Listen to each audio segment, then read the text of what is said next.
We will reconvene this meeting to order and move on to public hearing item number 23. Yes. All right, everyone. Okay, everyone. So we're going to get started back again real quick. Hey, hello, everyone. So sorry to bother everyone. Hello. Hi. So sorry to bother everyone. Hello. Hi, you guys. All right, Zach Beck, City Clerk, just want to say hi. Thanks so much for being here. If you want to carry on conversations, feel free to do so out in the foyer. We're going to carry on with item number 23. Item number 23 is introduction of an ordinance amending Article 30, Section 3006 of the 1992 and Downtown Zoning Ordinance, and adoption of a resolution establishing the amended text of Article 30, Section 3006 as part of the implementing documents of the local coastal program to establish revised accessory dwelling units regulations conforming to the provisions of Government Code Section 65852.2 as amended by SB 229 and AB 494. Open this public hearing and start with disclosures. Staff.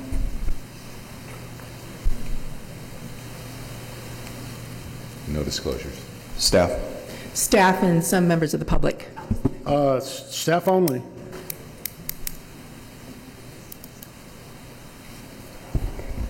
All disclosures have been provided to the council. Rob?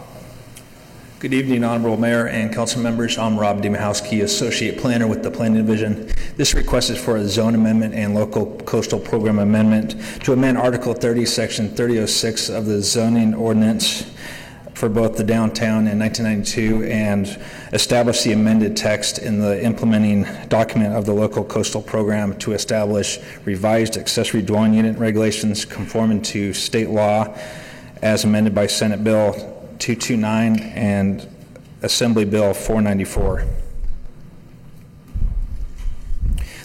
Last year, the City Council adopted revised ADU regulations in response to SB 1069 and AB 2299 enacted by the state legislature on January 1st, 2017. Subsequent to enacting the legislation, the authors of the bill found that language in the law was creating confusion and hindering implementation at the local level. In response, the legislature approved both SB 229 and AB 494 in October of 2017.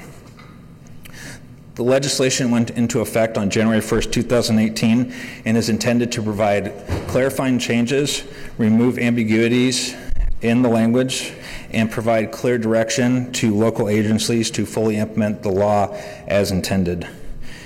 A jurisdiction's existing ordinance is considered null and void until a fully compliant ordinance is adopted. The city's ADU ordinance has been revised to reflect the following mandated provisions noted in Exhibit A and underlined and strikeout as provided in the staff report. Accessory dwelling units shall be allowed in any zone district that allows a single-family home, whether it be a residential single-family, multifamily district, or other districts such as commercial and agricultural districts that are established with a single-family home. The law clarifies that replacement parking shall be for both the demolishment or the conversion of an existing garage into an ADU. The new provision will allow replacement parking for the primary dwelling to be placed either in a new garage, in tandem configuration, on an approved driveway location, or a setback location. A definition of tandem parking has been incorporated. Parking shall not exceed one space for an ADU. Previously, it was one space per bedroom. No setback shall be required for a portion of an existing garage that is converted into an ADU. The law expands the definition of accessory structures to include an ADU may be established in an existing or proposed studio or a pool house or similar structure. And the new law also includes a provision that the adopted ordinance must be submitted for HCD for review and comment, where previously it allowed only required to receive and file with HCD. The revisions to the ADU law are intended to provide clarification and remove ambiguities regarding the implementation of state mandated regulations to help facilitate the construction of ADUs as intended by state law. adopted last year. The proposed zone amendment and local coastal program amendment will bring the city's ADU ordinance into full compliance with state law. The Planning Commission considered the request on February 12th of this year and recommended by a vote of 6-1 that the City Council approve the amendments. In conclusion, staff recommends to confirm issuance of CEQA exemption, Section 15282, and introduce an ordinance amending Article 30, Section 3006 of the 1992 and Downtown Zoning Ordinance, and adopt a resolution establishing the amended text as part of the implementing document of the local coastal program. This concludes my presentation. I'm available for any questions. We have two speakers on this item so far, Claudia Troisi, followed by Joel West.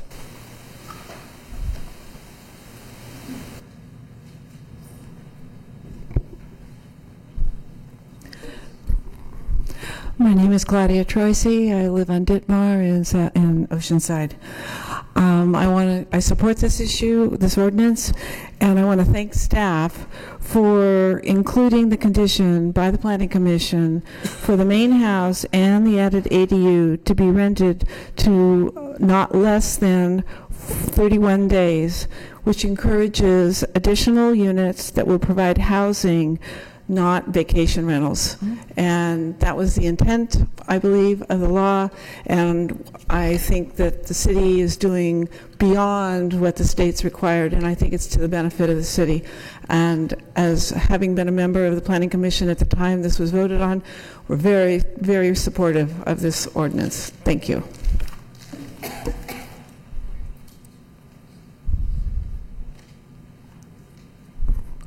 Joel West. I'm a resident and property owner in South Oceanside, and I wanted to speak in favor of the ordinance. The city of Oceanside, like the rest of the state, had this imposed on it by the state politicians who wanted to show they were doing something. It will have intended and unintended consequences. We don't know what those are going to be, but we can imagine what some of them are. But clearly we need to make it work, because if it doesn't accomplish the goal, then the state will come along and do something else, perhaps even more dramatic or draconian. And therefore, as with the Planning Commission, I'm supporting the condition of the 31-day minimum rental, because we are creating these units and creating impacts on neighborhoods, but we're not actually creating affordable housing. Then the state will come back and say, why haven't you created affordable housing? So I think the proposed conditions help the city meet the goals that the state claimed were behind this effort. However, I do want to say that with regards to those of us who live in the coastal zone, this does point out that we have substandard parking in the coastal zone because the 92 ordinance does not apply to our area, and so therefore it just highlights the need to reconcile the parking requirements across all of the city, because in the coastal zone we have a lot of garages that aren't garages anymore. We have houses that don't have driveways for tandem parking, and so therefore implementing ADUs is going to be problematic in the coastal zone, and we need to be at least making sure that the new construction in the coastal zone is meeting the parking standards that apply to the rest of the city. Thank you very much. This is a public hearing item. Any members of the public who wish to speak on this specific item may come forward at this time. Mayor, council members, Jimmy Knott, 127 Cherry Lane. I want to come forward and thank staff for their extensive public input. They held a number of public hearings, and they allowed into a number of hearings, both in written and public testimony. And I have to say that it was one of the best hearings I have ever attended. I wanted to say thank you. No further public on this item. I'll close the public input portion. Deputy Mayor Lowry. So this, in case anyone doesn't understand, this is moving forward pretty quickly like a lot of items do. This is about additional dwelling units that people would put on their existing property. And the council already passed regulations allowing that, but the state has done new laws, and I confirmed with the city attorney that we are coming into compliance with state regulations. However, the 31 days minimum, that carries over from what we passed last year. So this is just so that we can be in compliance with the state regulations We are not looking to change anything, and we are carrying over our existing regulations that have been very useful, and they're what we need in our neighborhoods. So I want to make a motion that we approve this item. Councilmember Kern.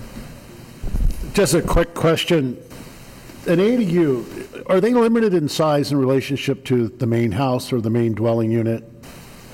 I just saw here, like, you said, like, number of bedrooms. I mean, is there a limit of size? Honorable Mayor, Councilmember Kern, the size limit, if the unit is detached, it can go up to 1,200 square feet of living area. An attached unit is limited to no more than 50% the living area of the existing or proposed home, and no more than 30% of the existing house can be converted to the accessory dwelling unit. Well, some of those little houses in South Oceanside, probably the main building's probably about 1,200 square feet. So you can actually almost build another one right behind it, the larger lots and stuff. No, I support it. I think we talked about this last year. The intent is to actually provide more housing and not provide more vacation rentals. So I think having the 30-day minimum is what we need to do in order to provide housing. So I'm going to support it. Well, I already seconded it, so I know I'm going to support it. Mr. Mullen. Oh, Jack seconded? Okay, put Jack down as a second. Ready. I'll go ahead and title the ordinance prior to your vote. This is the introduction of an ordinance of the City Council of the City of Oceanside amending Article 30, Section 3006 of the 1992 in downtown zoning ordinances to establish revised accessory dwelling unit regulations conforming to the provisions of Government Code Section 65852.2. Please vote. Motion approved, 5-0. 24. Item number 24 is adoption of resolution certifying the final environmental impact report and adopting the findings of fact, the mitigation, monitoring, and reporting program, and a statement of overriding considerations for the Fairfield Inn and Suites Oceanside Boulevard. Adoption of a resolution approving general plan amendment to change the land use designation of APN 152-32037 from single-family detached residential to general commercial.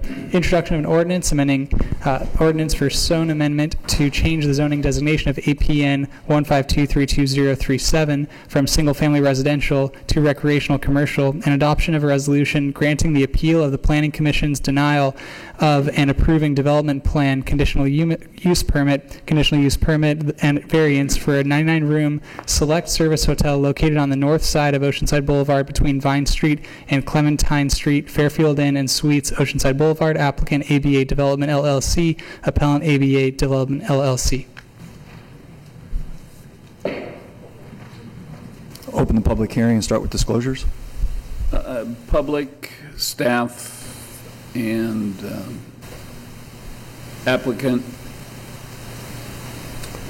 I met with staff. I also talked to the public in person wherever I went in my neighborhood. This is in my neighborhood in District 1. I also got a lot of emails that I responded to, and I've driven by the site probably 20 million times because it's right there on Oceanside Boulevard. Staff, applicant, and the public. Yes, the staff, of course, the public, lots and lots of emails. I don't think I've received a single email in support. Yeah, this is in my district. Applicant, staff, public, and I actually walked the site. All materials have been provided to the council. Sergio. Good evening, Mayor Weiss, members of the City Council. The item before you tonight is a consideration of a four-part request to certify a final environmental impact report prepared for the project, the consideration of a general plan amendment to change the site's land use designation from single-family detached to general commercial, a zone amendment to change the zoning designation from single-family residential to recreational commercial, and finally, consideration of an appeal of the Planning Commission's denial of a development plan, a conditional use permit, 2 conditional use permits, and a variance to allow the development and operation of a 99-room hotel. A little background, the Planning Commission considered this item on January 22nd, 2018. The Planning Commission voted 6-1 to recommend that the City Council deny the proposed general plan amendment and zone amendment. And by the same vote, they denied the requested development plan, conditional use permits, and variants. In denying the project, the Planning Commission cited a number of concerns related to incompatibility with surrounding land uses, aesthetics, noise, traffic, and insufficient parking. On February 26, 2018, the Planning Commission formally adopted the resolution recommending denial of the proposed general plan amendment and zone change and denying the 4 entitlements.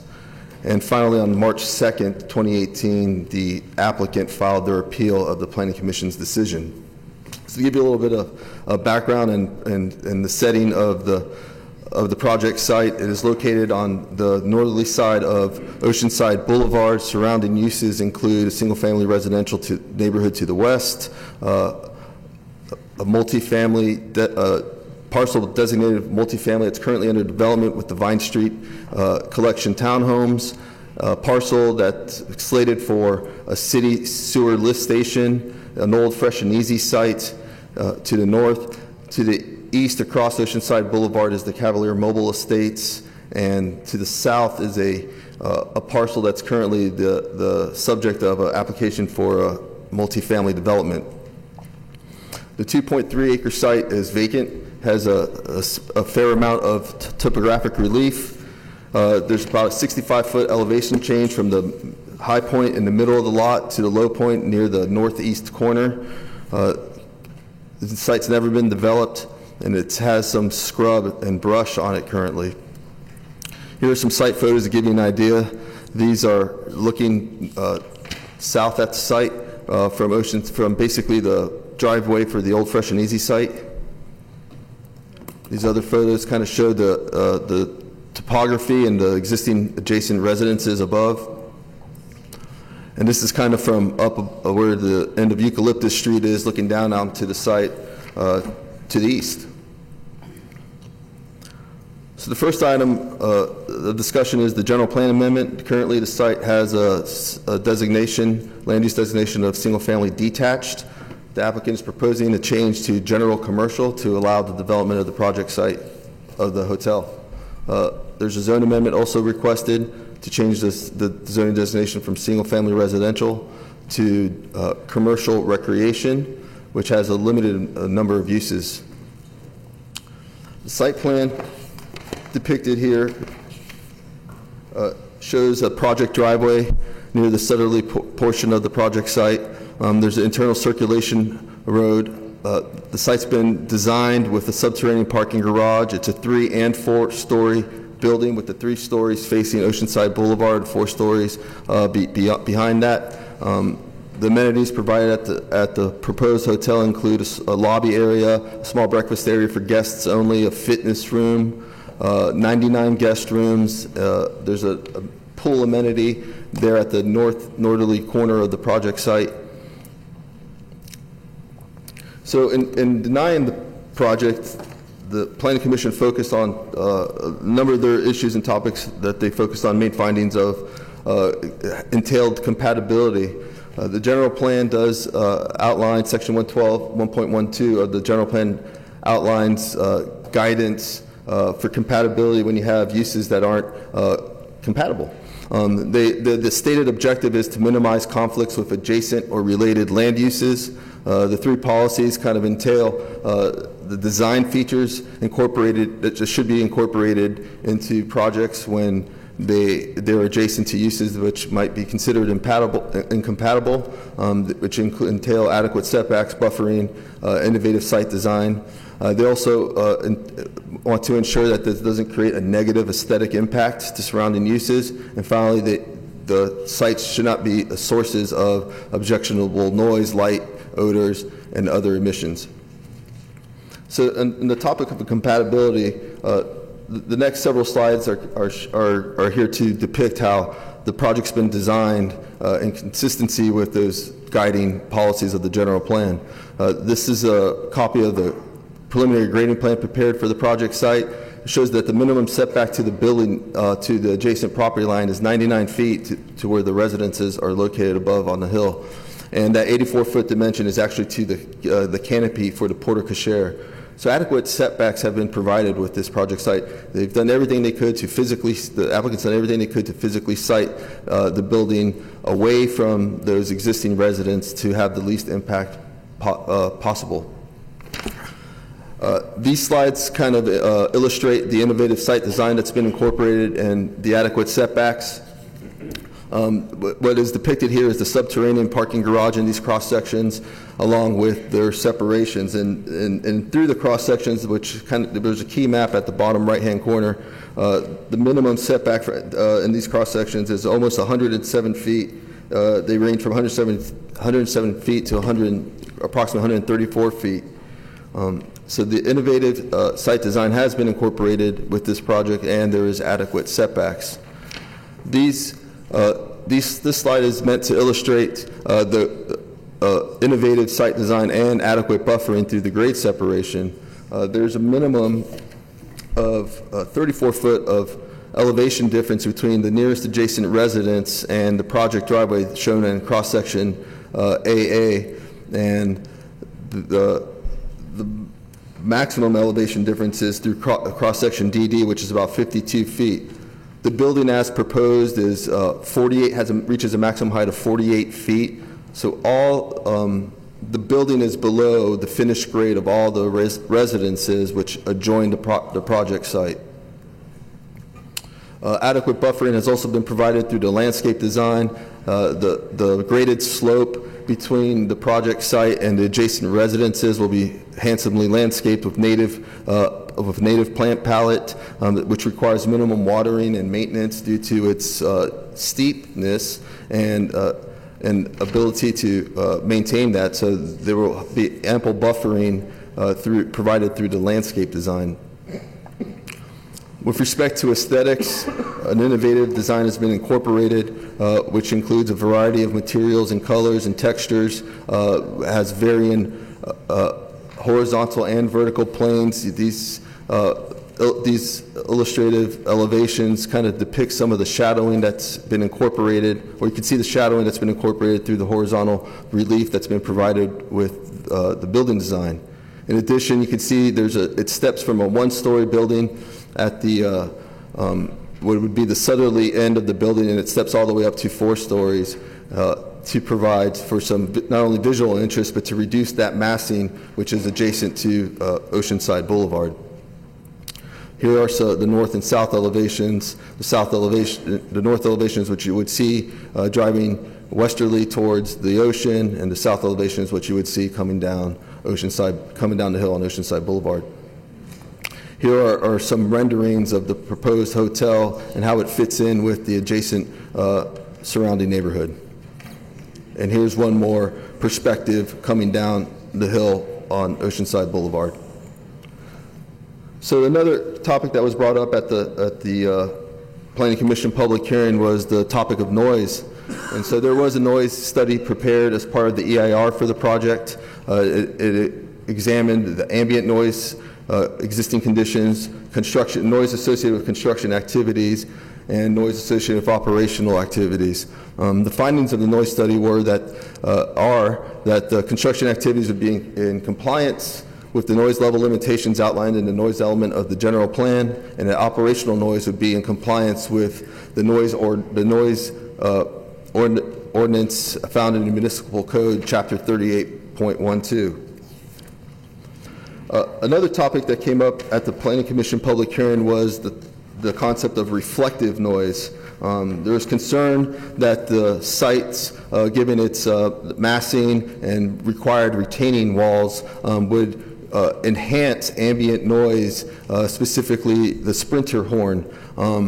So after the public hearing, a reflective noise study was prepared, which findings concluded that there would be no impact to any of the sensitive receptors associated with reflective noise.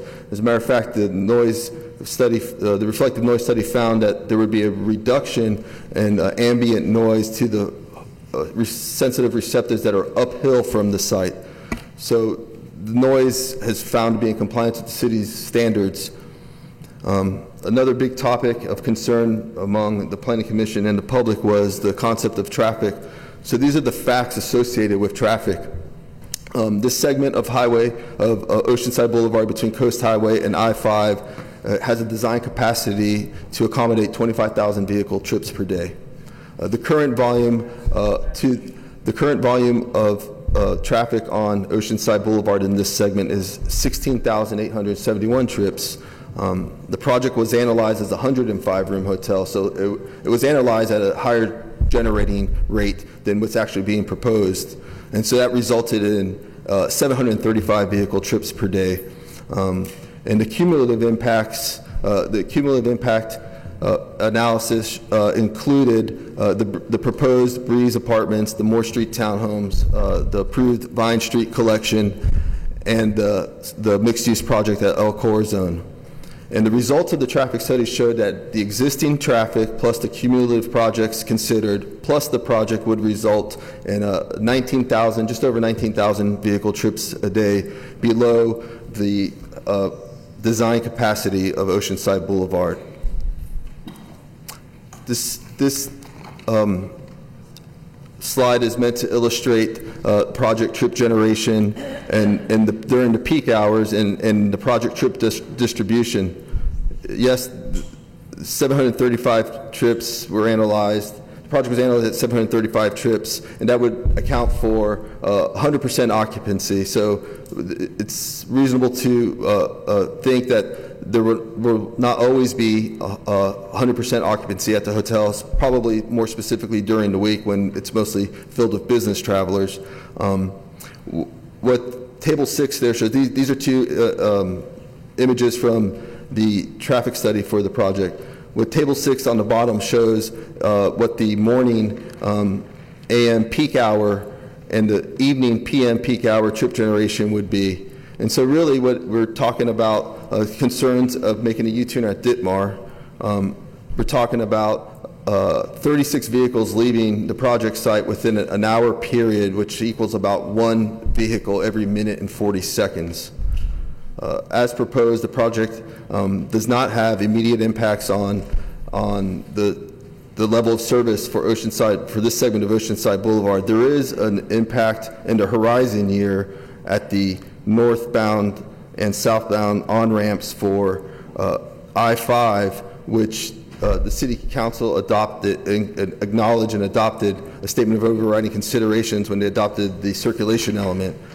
So this project would add a few vehicle trips to that projected failing intersection, and so therefore we're having to adopt a statement of overriding considerations for this project as part of the certification of the EIR.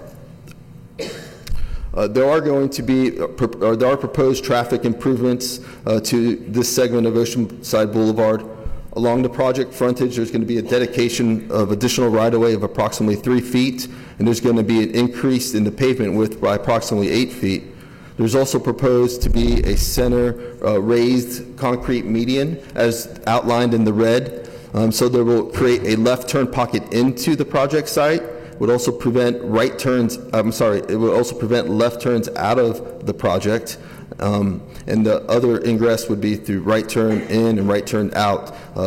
Vehicles would have to go down to Ditmar Street, which is shown, the proposed improvements are shown at the right-hand corner of the slide, where there will be a 2.5-foot widening and the relocation of a traffic signal pole to better accommodate the required U-turn movements.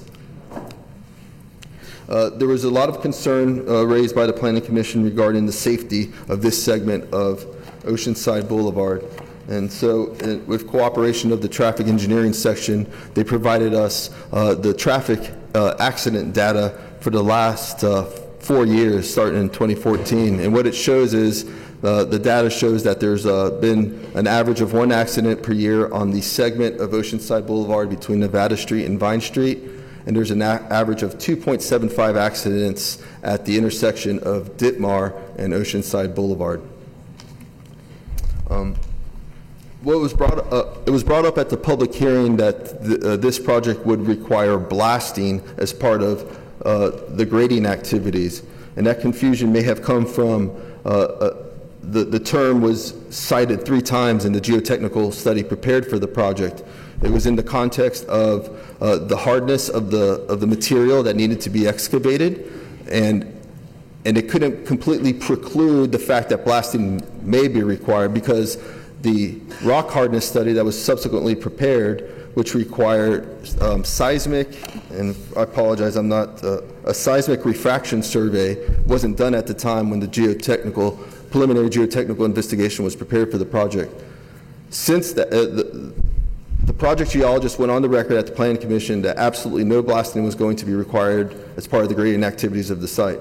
To further bolster their position, they prepared this rock hardness study, which entailed doing a seismic refraction survey at the project site, and it concluded that no blasting is going to be required as part of the grading activities at the project. And finally, there's been concern from not only the Planning Commission, but also a voiced concern from the public that there would be no public benefits, tangible public benefits associated with this project. Well, that doesn't happen to be the case. The slide above you depicts Table 7-1 out of the circulation element of the general plan. Highlighted in red is pedestrian priority project number 7, which calls for the closing of the sidewalk, the gap in the sidewalk between Apple Street and Nevada Street. Not only will this project improve its own frontage, it's about 700 feet of sidewalk improvement, but it's also going to improve an additional 300 feet from the project's southern boundary to Nevada Street, closing that sidewalk gap. It does entail a significant amount of work, especially the off-site sidewalk improvements. There's a 17-foot high retaining wall required at the terminus of Clementine Street to protect those improvements that are already in place in order to install the sidewalk. So this is a significant expense that the applicant is proposing to construct as part of their project. And finally, a public benefit that the City Council could consider is the amount of transit occupancy tax that this proposed hotel will generate. The most current estimate submitted to the Planning Division shows that over $2 million will go to the general fund in the form of transit occupancy tax in the first 5 years of operation, which is a significant contribution to the city's general fund. So staff is recommending that the City Council adopt a resolution certifying the EIR prepared for the project, that you adopt a resolution approving the general plan amendment, that you introduce an ordinance approving the zone amendment, and you adopt a resolution granting the appeal of the Planning Commission's denial of the development plan, 2 conditional use permits, and variance. That concludes my presentation. I'm available for any questions that you might have. We also have staff members from the Traffic Engineering Division and the city's geotechnical consultant, should you have any questions of them. Thank you. At this time, the appellant has 20 minutes if they wish to use it.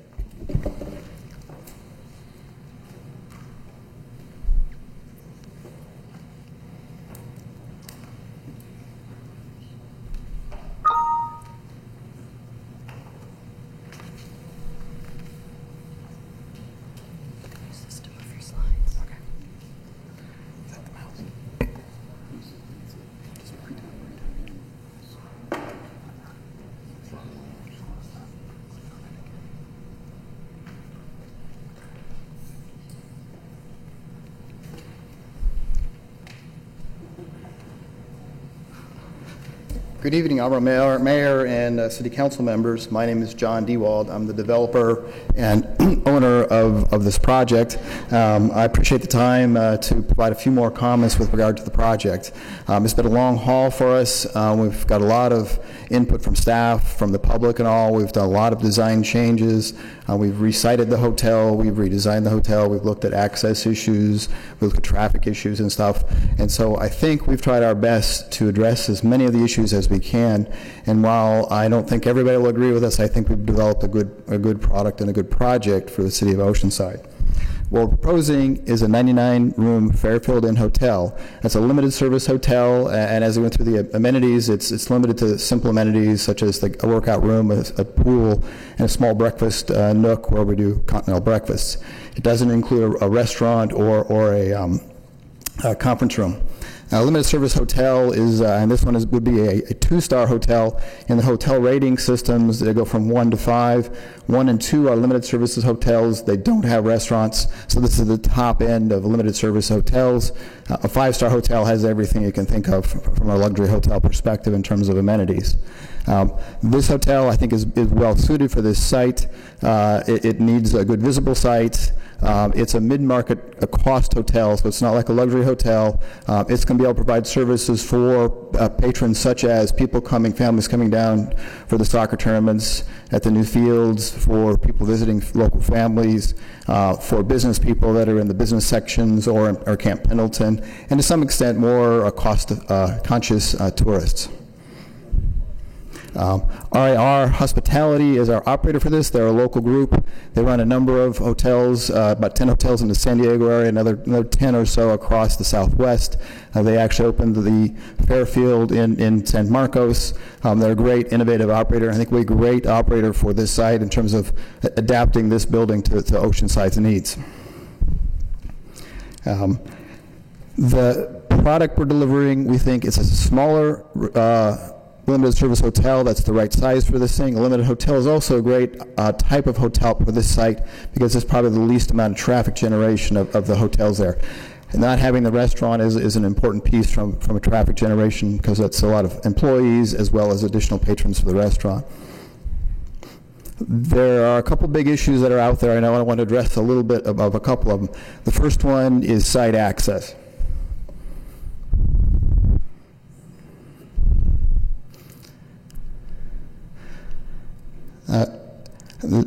As you can see on this site, the property is adjacent to Oceanside Boulevard. There's no other public right-of-ways that are adjacent to the property. We have looked at options going to the north, that narrow part of land to the north. The problem is with slopes, it's too steep. We'd have huge retaining walls. We'd have 20 to 45% slopes in the driveways, and we wouldn't be able to make fire access or turnarounds work. So the only real access for this site will be right around where the current driveway is, whether this is a housing development, a hotel, or something else. So that being the case, then we need to make sure that Oceanside Boulevard is designed safely. In here you can see from Vine Street all the way up to 101 is a path. There are no turnarounds there. But from Vine Street to our entrance will be, there's a clear line of sight. So people exiting the property, entering the property, going west, and people entering the property going east have a clear line of sight to cars coming up the slope. One of the questions and concerns was speed, and there is actually a speed study that was done by the city in this area. And while there's a perception that there's high speeds on cars, the speed study found only 2 cars that actually exceeded the current speed limit on the road. Oh my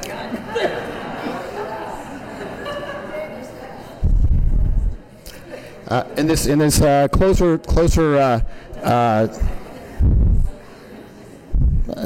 close-up thing, you can see as we go up the street, when we come into the entrance is about 40 feet wide and about 30 feet deep, more than adequate for cars to safely enter it. It's relatively level. It's designed to service, a large fire truck entering it. So we think that the entrance is well placed and safely done. As you can see, we've got the center divide and a lot of landscaping. We believe that helps create a situation where there is some traffic calming. So if there are certain concerns, we believe that the design we've provided here provides some traffic calming to help with those concerns. The other issue is the turnaround or the U-turn. And so we're enhancing the quality of the Ditmar intersection, expanding it a bit, adding additional signalization and pedestrian safety pieces. So we're actually probably making the Ditmar intersection safer than it is now.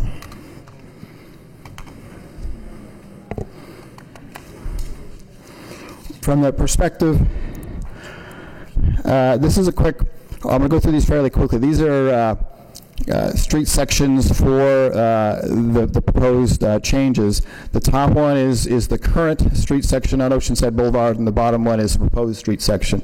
The red line over to the side kind of gives you the location there. This helps indicate we're widening it, keeping the bike lane there, adding the sidewalk to the north side. As we go up, we're adding the divider. This is in a section where we have the protected left turn lane, so you can see the south or the eastbound lanes. There's a third lane there. We're still maintaining the sidewalk. As we go up, this is further up, and this is where we get close to the Clementine area. You can start to see the retaining wall as we keep the road widening there and keep the sidewalk going. And this is towards the end of that section there, and then the retaining wall starts dropping down as we go to Nevada. From an aesthetics perspective, one of the things that's concerned about is the adjacent neighbors. This diagram shows you where we're showing some cross sections. There are 4 houses that are nearby. We've looked at the views and the other impediments that we might create, and so we'll go through these real quick. On the upper left is the furthest south house. Really, the hotel isn't in the way there. The house is shown, and you kind of see the difference in how it's set back from the slope where we're at. The next one is that middle house. You can see that, again, we're above that house. Any equipment, there is an equipment area that's screened on the top roof and on the third floor roof. Any equipment there will be screened by the entire building. The last 2 are from the house to the far north. Again, you can see that the house is located above the top of the hotel, and as you look more towards I-5 from that one, you can see where we're looking over the pool.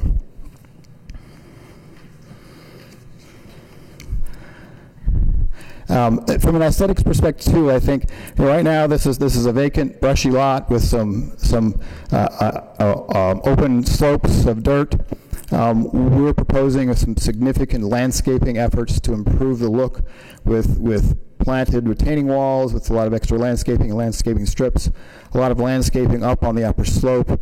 And so we believe this will create a nice gateway into Oceanside from this vantage point.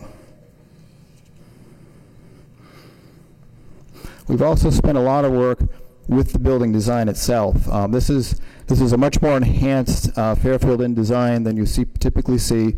We spent a lot of effort to try to create that articulation, et cetera, and the colors and so on to make this look nice. It's got a modern look to it. I think it fits within the commercial look we're starting to see in downtown Oceanside and in the area for newer commercial buildings.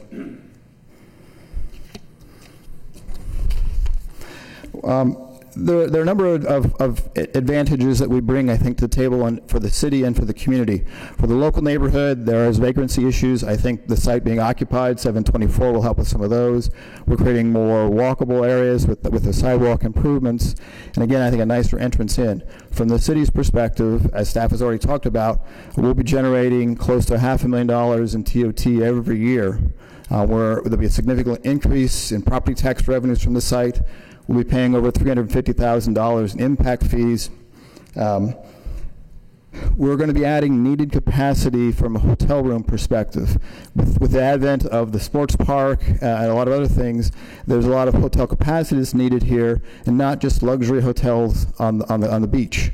And so we think we'll be supporting that. And we're also supporting it here in Oceanside, as opposed to having those people go down and spend their time in Carlsbad, spend their money in Carlsbad, and Carlsbad collect the TOT taxes.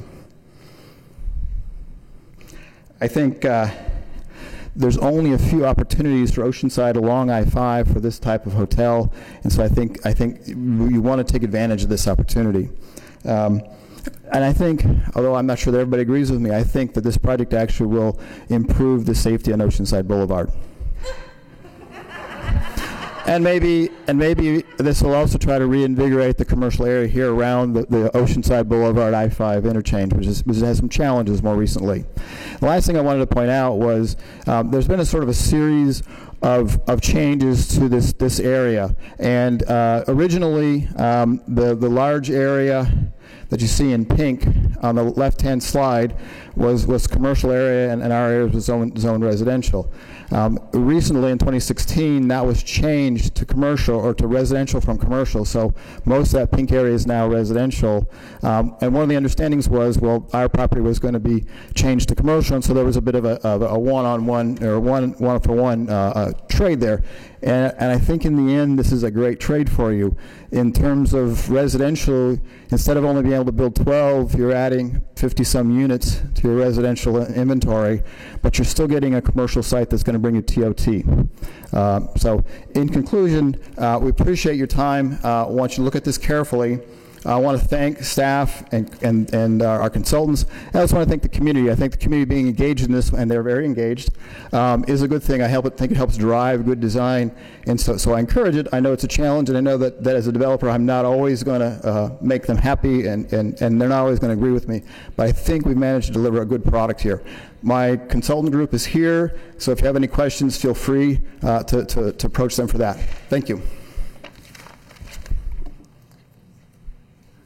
We're going to move forward to the public portion of this meeting. So we have about 21 speakers so far, probably more as time goes along. I'm going to call you 4 at a time. There's 2 minutes to speak on each item. Just a quick reminder before the speaking begins, we do have a decorum policy that's in place in the City Council, so just trying to speak with as much respect as possible, and the Council will try and do the same. But I'll call you up 4 at a time. First one's Arden Miller, followed by Scott Ashton, then Jane Marshall, and Sean Sullivan.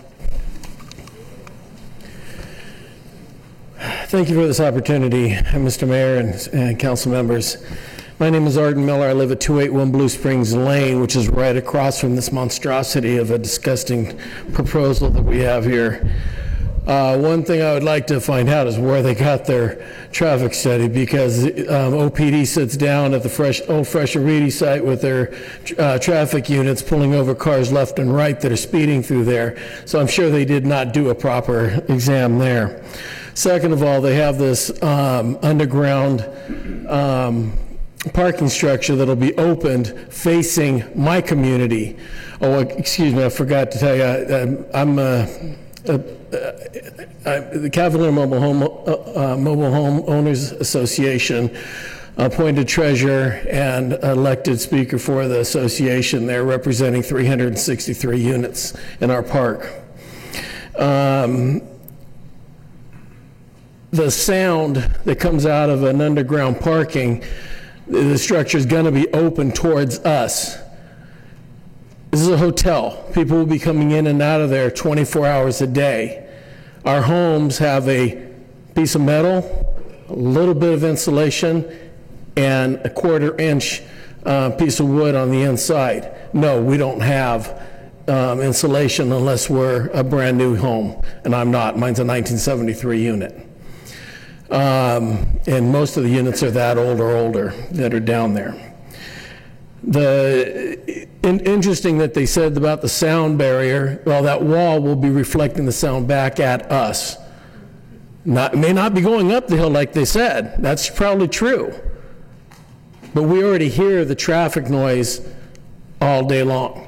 We hear motorcycles racing up and down that hill. We hear cars racing up and down the hill, and everything else. Thank you for your time. Good evening, Mayor and Council members. My name is Scott Ashton. I'm CEO of the Oceanside Chamber of Commerce. On behalf of the Oceanside Chamber's Board of Directors, I'm here tonight to express the Chamber's support for this project. As you know, despite the recommendations of the city staff to approve the project, the Planning Commission denied it in January. The 99-room hotel would provide an estimated $500,000 of annual additional TOT revenue to the city, along with the potential of increased sales tax. And at a time when we were talking about the need for additional revenue for the city, this project would provide an important boost in funding for valuable city services that will benefit the community as a whole.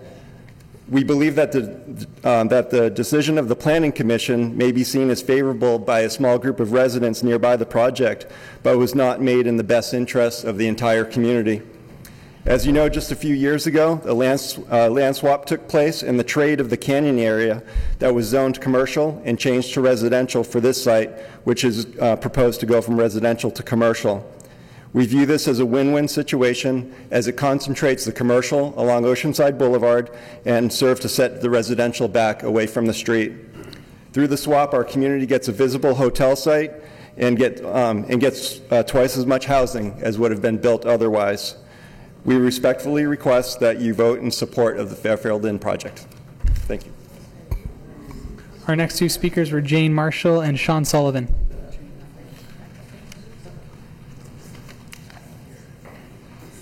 Good evening, Council. Jane Marshall, President of OCNA, representing the neighbors between Mission Avenue North, Oceanside Boulevard South, Freeway 5, and the ocean. I'd like to read for you a summary of our concerns about this project, and again, the requests for zoning change and general plan change and conditional use change outside of the general plan that's been approved and been fine. We write you representing the membership of the downtown residents between the streets I just said.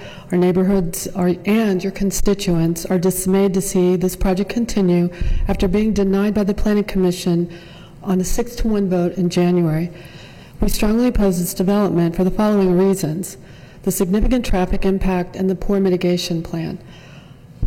I mean, just talking to you one-on-one as citizens of Oceanside, does it really make sense to send traffic up to Ditmar for a U-turn while there's a handicapped school there with deaf children, signs posted? I mean, we already have a traffic issue, and there was an accident not just the other night at Ditmar. Does that really make sense? No. The project requires, or at least the geotechnical report stated before, that it was probable blasting. Well, the residents up on that hill, if you lived up there, wouldn't you be concerned? I think you would. The quality of life impacts, not just the noise and the fumes from the ventilations and all this, it does impact some of their views, which I know views aren't 100% protected, but still. It also is discretionary. This is a discretionary project, and your constituents are asking you to not approve this.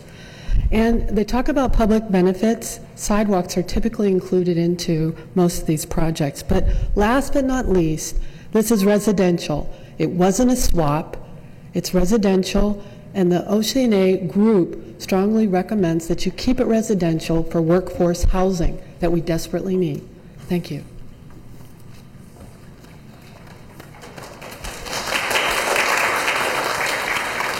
Good evening, Honorable Mayor and Council. My name is Sean Sullivan. I live at 1114 Eucalyptus Street. I'm one of those houses that they've showed on numerous of their little displays up there. First of all, the TOT that everyone keeps bringing up, that's if you fill 99 rooms every night of the year for 5 years at a decent amount of time. So if that's all you're going to base it on, then so be it. I've lived and owned that property for 20 years. My wife's family has lived there for over 70 years. That's what it looked like when they bought the property, okay? All I'm asking for is reasonable building in the area. For the last 60 years, there's been things built in the area. The last townhouses that they're building now, the zone change, not many of the residents were against that because it was reasonable. In this particular case, this new project isn't reasonable, and that's all we're asking for, is to build something eventually that's reasonable. Granted, you have to balance between the property owners, businesses, but the residents. But apparently, all of us here, you've already figured out what we think of it. Okay? So, all I'm asking, be reasonable, get something that fits into the area, not something that sticks up out of nowhere. And the last thing is all the numbers, I get it. But when you're overlooking it, this project, I could throw a rock and hit their pool. The traffic, please, people, as you heard the laughter, okay? Please vote no. Thank you.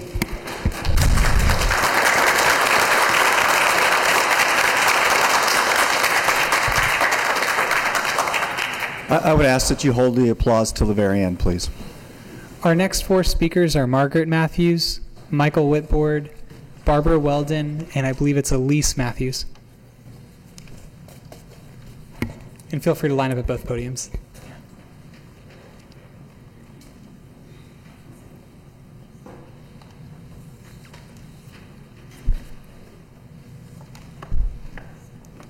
Hello, Mayor and City Council. Maggie Matthews. I am on Schaefer Street, just a stone's throw away. I lived in Pacific Beach for 17 years prior to deciding to come to Oceanside, retire here. Put a lot of careful thought into the kind of neighborhood I'd like to spend the rest of my life, and I love where I live. Great neighbors. This particular project impacts me very personally, but I also, on behalf of my neighbors and my community, want to stand up for what's right. And what's not right is to do spot rezoning. I checked out to make sure that our property was residential, an R1 district. And now for some reason, because a gentleman who purchased the parcel however long ago can't make residential work, all of a sudden we can just change it to commercial? I don't understand how that can be. It's not right, it's not fair. On top of that, just the traffic congestion. I mean, I've been here since 2015. I've driven Oceanside Boulevard, that stretch, literally 3,000 times in that time frame. I occasionally speed up it myself because you get taken out if you don't. It is not a safe place. Right now, it's not going to get any safer with a U-turn at Ditmar. Aside from that, the aesthetics, I just don't see that hotel fitting in at all. It's an abomination. We're trying to maintain a unique coastal charm and aesthetic, and that hotel looks like it belongs in some business park, 300 miles east.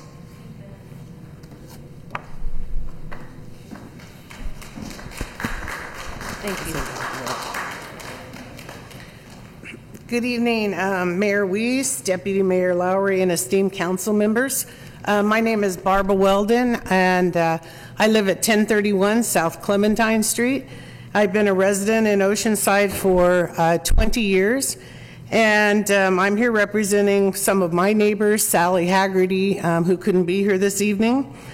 Sally has lived in Oceanside on Clementine Street for 40 years, and we've all seen wonderful redevelopment in the Oceanside area in these past 20 to 40 years, beautiful row homes going in and the development downtown, and we've been most supportive of it.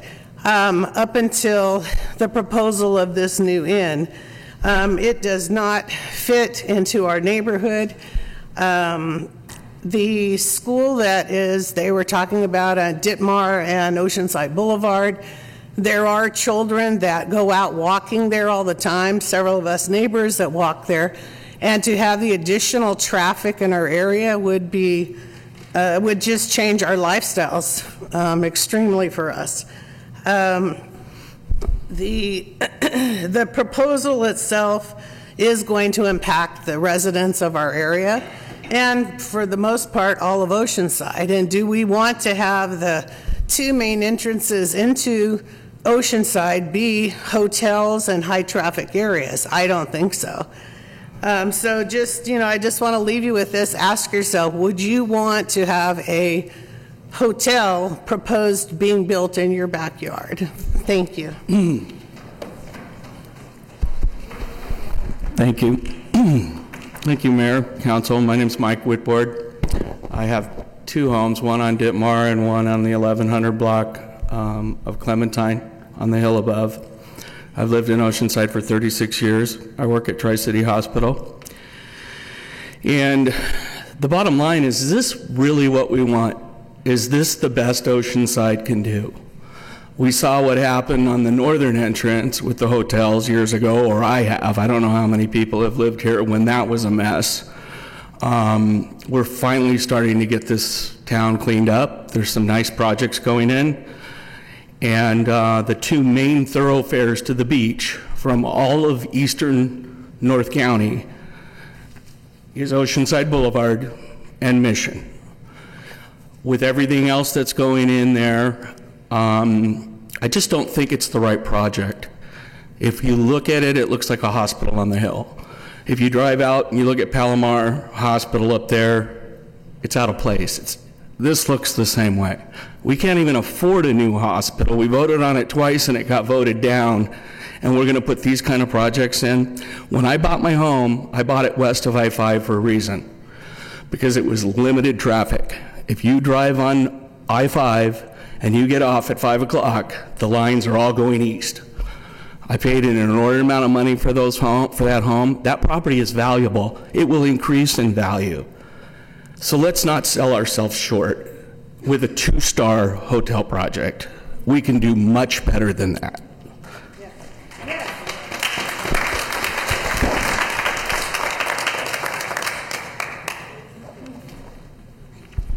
Hi, my name is Anj Matthews, not Elise, but Anj. Sorry about That's okay, it's my writing. Honorable Mayor, Council, this is my first council meeting where I've actually attended, and I'm here because I'm really concerned. I'm concerned that you're giving us away. We're your constituents, right? We're what matters. And I understand we need money. I'm a capitalist, I'm a business owner, I get all that. But there's been some decisions that you've said no to where there could have been a ton of money coming in. I mean, the medical marijuana thing's a perfect example of when you said no, but now you're going to sell us short with this cheap hotel that looks, well, let's just start with the zoning. I bought my house. We live on Schaefer. We just put in the grass today. We've spent 3 years from buying a home, which, by the way, we looked in Leucadia first, we got outbid. We looked in Encinitas second, we got outbid. We've got to Oceanside and we invested and invested and invested. And now we followed all the rules. We looked and made sure that you couldn't just change. And now you're thinking about changing something from residential to this? Give us something better if you're gonna do that. You're the leaders of this town, supposedly, right? Well, leaders work for their constituents. Leaders are in love with their constituents. It feels like you're in love with the developers. I'm not anti-development. I'm all for leadership. You should care about us. And yeah, let's do some smart things. Let's be thoughtful. Let's do some great things. This is trash. Thank you.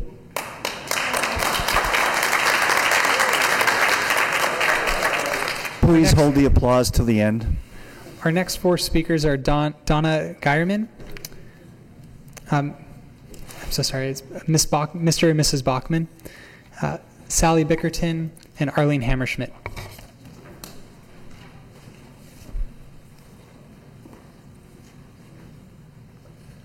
And it might be Bogart Bachman. I think that was. This one? Yeah. Oh. I've never done this before. Yes, you can stand right there. Sure, no problem.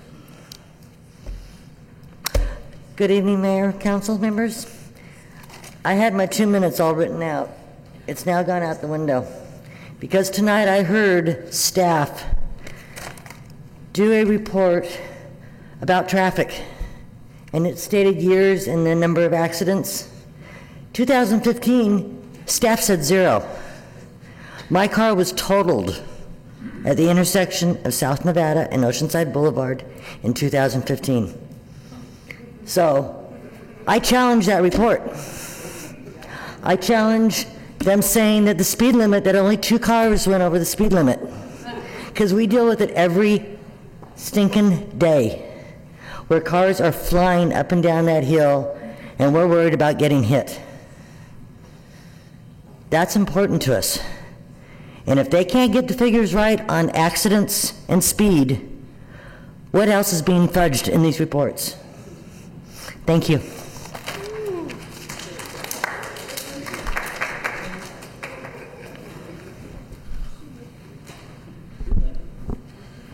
Hi, my name is Bogart Bachman. I grew up at 1017 Alberta, and before that, paltry 4 blocks away at Washington Street and Horn.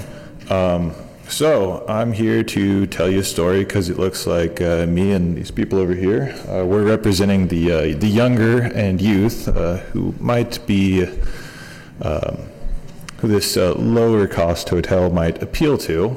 And I'm going to tell you a couple stories. So, what do college students do on vacation, right?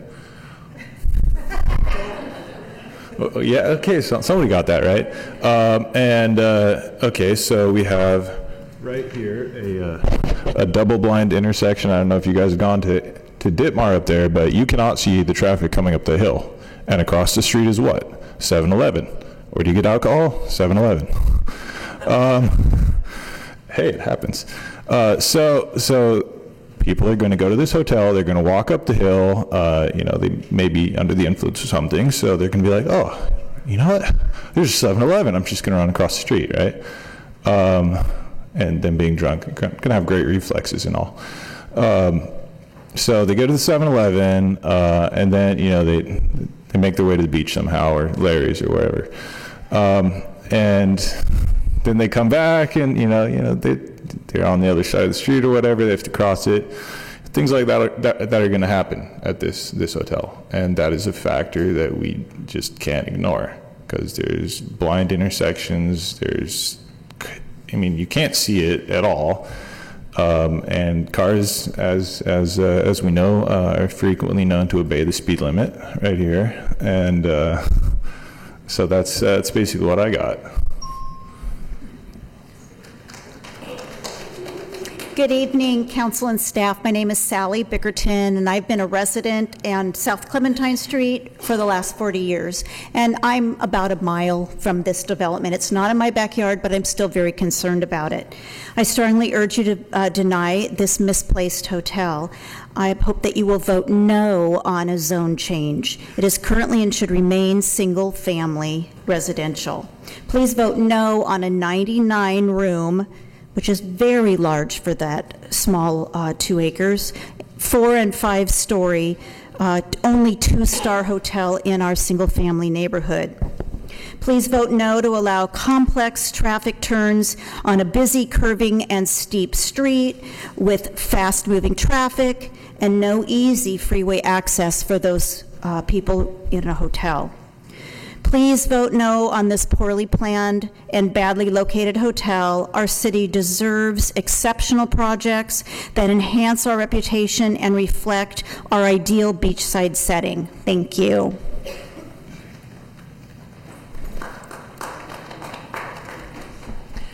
Hello, council members, Mayor. Joan Bachman. I read the staff report. I went through every single word in it. I even summarized it. They make a lot of claims that have to do with the new zoning, not the old zoning, as by way of excuse. They say it's close to I-5. It's actually not even on Oceanside Boulevard. I think we have to consider that it's way up a hill, and it's not easy to get to. I sent you something about commercial sprawl. The staff report says we have a thing that says we don't want sprawl.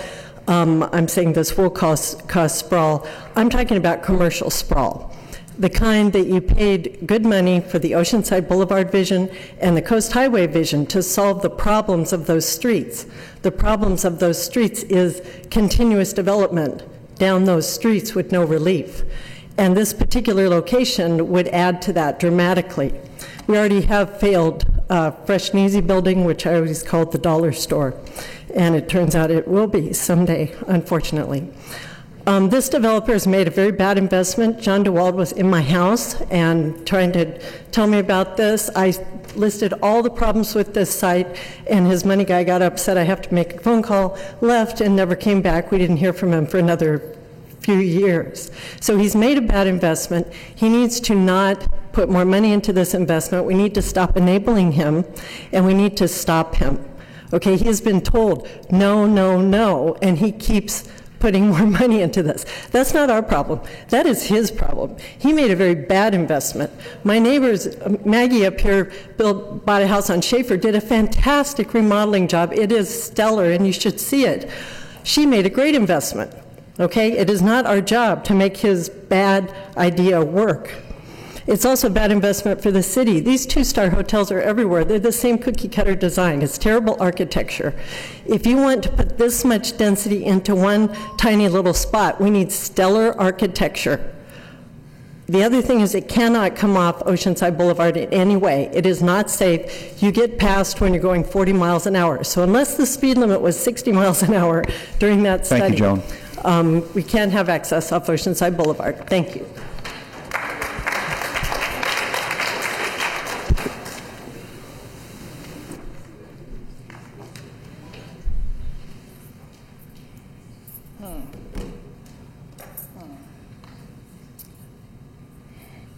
Well, we'll start here. Good evening, Council and Mayor. Arlene Hammerschmidt, Fire Mountain. Fire Mountain, members of Fire Mountain residents are also opposed to this hotel in this place for many reasons. We do use Oceanside Boulevard. And speaking of Oceanside Boulevard, I want to give you my testimony. I am telling the truth here.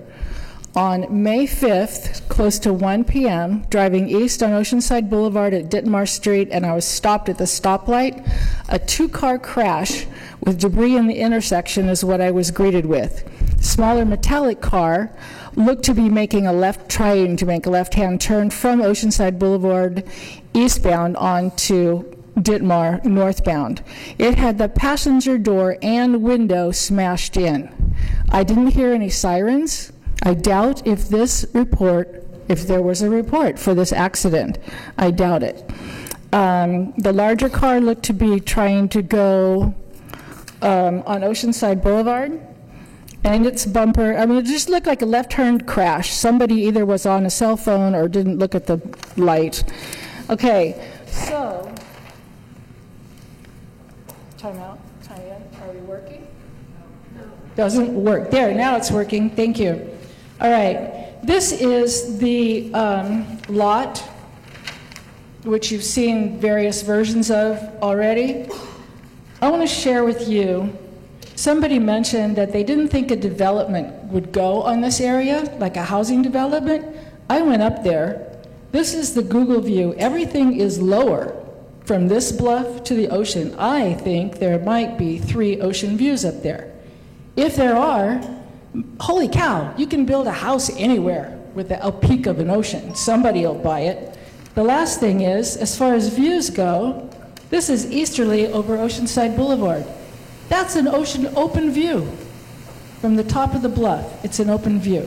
So thank you for your time and your consideration. I please urge you to vote no on this. Thank you. Our next 4 speakers are John Bickerton. Zach, we're going to take a short break till 8 o'clock. Okay.